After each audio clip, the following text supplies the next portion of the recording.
guys, pada video kali ini kita akan bahas tentang Pancasila sebagai sistem filsafat. Kita lihat yang pertama yaitu pengertian filsafat dan filsafat Pancasila. Istilah filsafat secara etimologis merupakan padanan kata falsafah dalam bahasa Arab dan filosofi dalam bahasa Inggris yang berasal dari bahasa Yunani yaitu philosophia. Kata philosophia merupakan kata majemuk yang tersusun dari kata philos atau philen yang berarti kekasih, sahabat, mencintai, dan kata sophia yang berarti kebijaksanaan, hikmat, kearifan, dan pengetahuan. Jadi filosophia secara harfiah berarti mencintai kebijaksanaan, mencintai hikmat, atau mencintai pengetahuan. Filsafat Pancasila mempunyai fungsi dan peranan sebagai pedoman dan pegangan dalam sikap, tingkah laku, dan perbuatan dalam kehidupan sehari-hari, dalam bermasyarakat, berbangsa, dan bernegara bagi bangsa Indonesia. Kemudian pengertian filsafat Pancasila. Pancasila sebagai filsafat mengandung pandangan, nilai, dan pemikiran yang dapat menjadi substansi dan isi pembentukan ideologi Pancasila. Filsafat Pancasila dapat didefinisikan secara ringkas sebagai refleksi kritis dan rasional tentang Pancasila sebagai dasar negara dan kenyataan budaya bangsa dengan tujuan untuk mendapatkan pokok-pokok pengertiannya yang mendasar dan menyeluruh. Pancasila dikatakan sebagai filsafat karena Pancasila merupakan hasil permenungan jiwa yang mendalam yang dilakukan oleh the founding father kita yang dituangkan dalam suatu sistem. Filsafat Pancasila memberi pengetahuan dan pengertian ilmiah yaitu tentang hakikat dari Pancasila. Pancasila sebagai sistem filsafat dapat dilakukan dengan cara deduktif dan induktif. Cara deduktif yaitu dengan mencari hakikat Pancasila serta menganalisis dan menyusunnya secara sistematis menjadi keutuhan pandangan yang komprehensif. Sedangkan cara induktif yaitu dengan mengamati gejala-gejala sosial budaya masyarakat, merefleksikannya dan menarik arti dan makna yang hakiki dari gejala-gejala tersebut. Selanjutnya yaitu ciri-ciri sistem filsafat Pancasila. Yang pertama, sila-sila Pancasila merupakan satu kesatuan sistem yang bulat dan utuh. Dengan kata lain, apabila tidak bulat dan utuh atau satu sila dengan sila yang lainnya terpisah-pisah, maka itu bukan Pancasila. Yang kedua, Pancasila bersifat integralistik, yaitu mengintegrasikan aspek-aspek material dan spiritual dalam kehidupan manusia. Pancasila tidak memisahkan antara urusan dunia dan akhirat, tetapi menjadikannya sebagai satu kesatuan yang harmonis.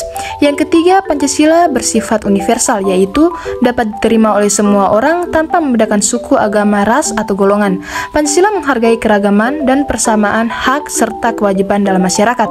Yang keempat, Pancasila bersifat humanis, demokratis, yaitu mengutamakan martabat dan hak asasi manusia serta menghormati kehendak rakyat dalam penyelenggaraan negara.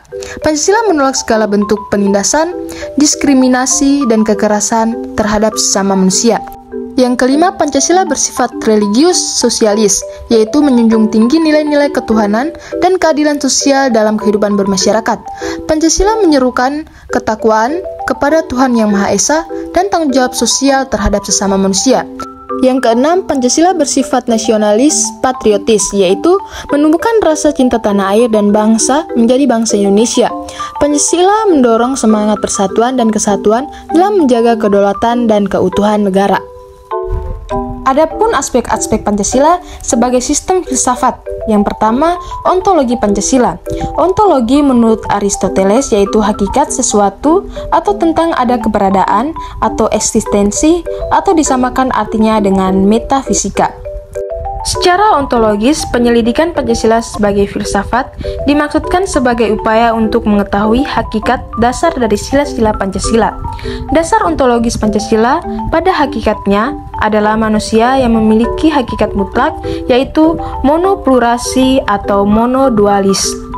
Manusia sebagai pendukung pokok sila-sila Pancasila secara ontologis memiliki hal-hal yang mutlak, yaitu terdiri atas susunan kodrat raga, jiwa, jasmani, dan rohani.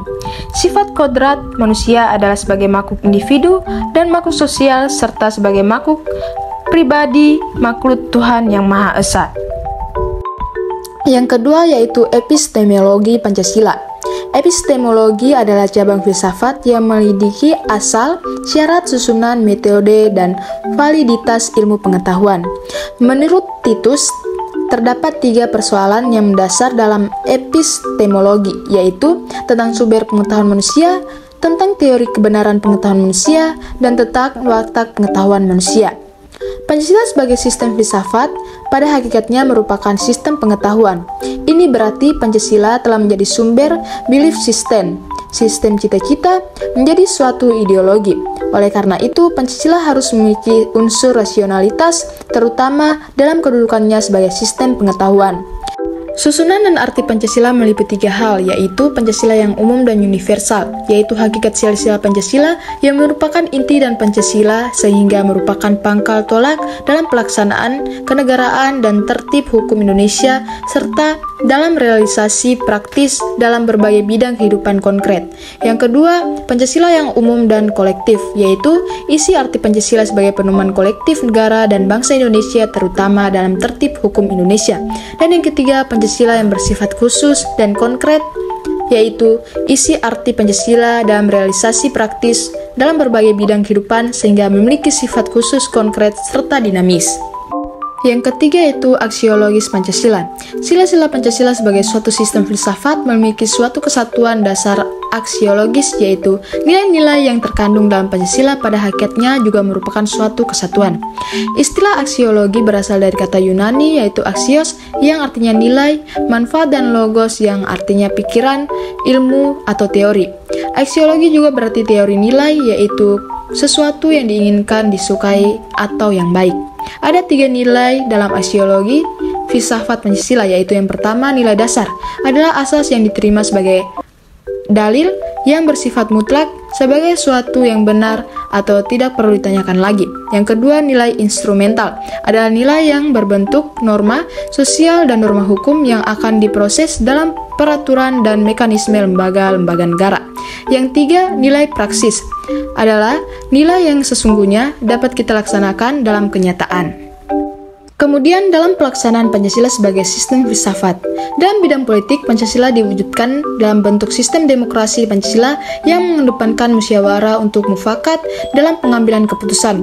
Pancasila juga diwujudkan dalam bentuk sistem multipartai yang mengakomodasi berbagai aspirasi politik rakyat dengan tetap menjaga persatuan dan kesatuan bangsa.